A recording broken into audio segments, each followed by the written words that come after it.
Billionaire forces black waitress to play piano to mock her, but her talent leaves him speechless.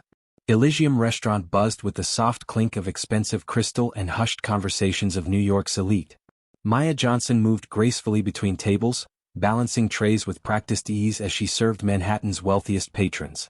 At 27, the black waitress had mastered the art of being invisible while providing impeccable service, a skill that helped her earn the tips she desperately needed to support her ailing mother. Before you watch full story, comment down your country name, I would love to hear. Tonight was like any other Friday until the restaurant's atmosphere suddenly shifted. Conversations halted mid-sentence as Alexander Bishop III entered, commanding attention without saying a word. Worth $42 billion from his tech empire, Bishop was notorious not just for his wealth but for his cruel entertainment at the expense of service workers. "Your section," the manager whispered to Maya, his expression a mix of sympathy and warning. Maya approached Bishop's table with professional composure, notepad ready. "Good evening, gentlemen. I'm Maya and I'll be serving you tonight." Bishop barely acknowledged her, ordering a rare scotch without looking up from his phone. His 4 associates, men in tailored suits with identical haircuts, followed his lead, treating Maya like she was merely part of the restaurant's furniture. As the evening progressed, Maya served their courses flawlessly. When clearing the appetizer plates, Bishop suddenly addressed her directly. "What do you do when you're not serving the successful, Maya?" he asked, his tone making it clear he viewed her job as beneath him. "I study music when I can, sir," Maya answered truthfully but cautiously. "Music?" Bishop's eyebrows raised with exaggerated interest. "What instrument?" "Piano," she replied, immediately regretting sharing this personal detail. Bishop's lips curled into a smile that didn't reach his eyes. He glanced at the grand piano sitting in the corner of the restaurant, then back at Maya with a calculating look that made her stomach tighten. The moment came after the main course, when Bishop had consumed enough scotch to loosen whatever restraint he normally possessed. "Play something for us, waitress," he announced loudly, gesturing toward the piano. "Show us what those hands can do besides carry plates." The restaurant fell silent. All eyes turned to Maya, who stood frozen, tray clutched against her chest. "I'm working, sir," she replied quietly. "I just tipped you generously," Bishop said, his voice carrying throughout the restaurant. "Consider this part of your service tonight. Unless," he paused dramatically, "you were lying about being a pianist?" Maya glanced at her manager, who looked conflicted but offered no support. Bishop's associates shifted uncomfortably, but none dared contradict him. "One song," Bishop insisted, leaning back in his chair with the confidence of a man accustomed to getting his way.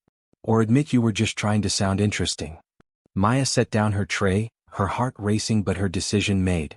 She wouldn't give Bishop the satisfaction of refusing and confirming his assumption that she was a fraud. With quiet dignity, she walked toward the piano, aware of every eye in the restaurant following her movement.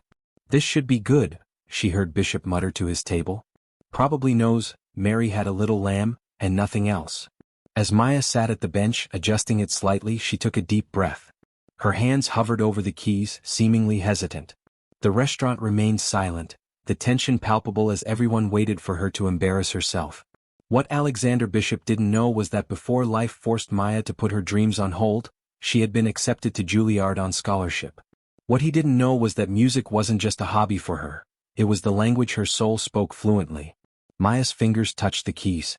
The first notes of Chopin's Ballade No. 1 in G minor filled the restaurant. The opening was soft, deceptively simple, as though Maya was warming up. Bishop smirked at his companions, clearly unimpressed by what he perceived as amateur playing. But then the piece transformed. Maya's fingers flew across the keys with breathtaking precision as the complexity increased. The emotional depth she brought to each note revealed years of dedicated study and natural talent that no amount of money could buy. Her body swayed slightly with the music, her eyes closed as she surrendered completely to the composition. The restaurant remained frozen in collective astonishment. Servers stopped mid-step, diners held forks suspended in air, and even the kitchen staff peered through the service doors to witness the unexpected performance. Bishop's smug expression gradually dissolved into confusion, then disbelief and finally, unwilling admiration. Maya wasn't just playing the piano, she was telling her story through Chopin's masterpiece. Every crescendo spoke of her struggles, every tender passage reflected her dreams, and the thunderous climax conveyed the strength she'd found in adversity. As her fingers danced across the keys, Maya was no longer the invisible waitress, She was an artist commanding the attention of everyone in the room. When the final notes resonated through the restaurant, there was a moment of profound silence. Then, as though released from a spell, the room erupted in applause. Patrons rose to their feet, napkins forgotten on tables as they gave Maya a standing ovation. Some had tears in their eyes, moved by the unexpected beauty that had touched something deep within them. Maya opened her eyes, momentarily disoriented as she returned to reality. She stood and offered a modest bow, her eyes deliberately avoiding Bishop's table. Her colleagues watched her with newfound respect and undisguised awe. The manager, who had failed to defend her earlier, now looked at her as though seeing her for the first time. Only when the applause began to subside did Maya finally glance at Bishop. The billionaire sat rigid in his chair, his expression unreadable. His companions clapped enthusiastically, one even whistling in appreciation, but Bishop's hands remained on the table, his eyes fixed on Maya with an intensity that revealed his worldview had been shaken. "Thank you," Maya said simply to the room before turning to walk back to the kitchen, her posture straight and her head held high. The evening resumed its course, but something fundamental had changed.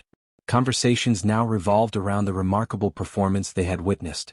Patrons who had previously ignored Maya now stopped her to express their admiration. Business cards were pressed into her hands by people claiming connections to music schools and orchestras. Bishop remained unusually quiet for the remainder of his meal. When Maya brought the check, he signed the credit card slip without his usual flourish. Before she could walk away, he spoke in a voice only she could hear. "Why are you working here?" The question lacked his earlier mockery, replaced by genuine curiosity. Maya met his gaze steadily. "Life doesn't always follow the path we expect, Mr. Bishop. Sometimes we have to take detours. You could be performing professionally," he pressed, uncomfortable with the realization that he had completely misjudged her. "My mother needed medical care I couldn't afford while pursuing music," Maya replied, her voice matter-of-fact rather than seeking sympathy. "Dreams sometimes need to wait." For once, Alexander Bishop III found himself without a clever retort. The woman standing before him had demonstrated more discipline, talent, and dignity than many of the successful people in his circle. Her circumstances were the result of sacrifice and unfortunate timing, not lack of ability or effort. As Bishop and his party prepared to leave, he slipped a folded note beneath his water glass. Maya found it after they departed, an envelope containing his business card with a handwritten message: "Call my office Monday. My foundation has a music scholarship program. Your talent deserves a stage." Maya stared at the card, emotions conflicting within her. She didn't want charity, especially from someone who had tried to humiliate her. Yet she also recognized that pride wouldn't pay her mother's medical bills or resurrect her dreams. The following Monday, after considerable thought, Maya called the number. To her surprise, Bishop's assistant transferred her call directly to him. "I've been expecting your call," Bishop said, his usual arrogance tempered by something resembling respect. "I've arranged an audition with the Manhattan Symphony Orchestra. Their pianist is taking a sabbatical, and they need someone for their upcoming season. Why would you help me?" Maya asked directly. "You tried to embarrass me in front of an entire restaurant." There was a pause before Bishop responded. "Because talent like yours shames those who would waste it," he admitted.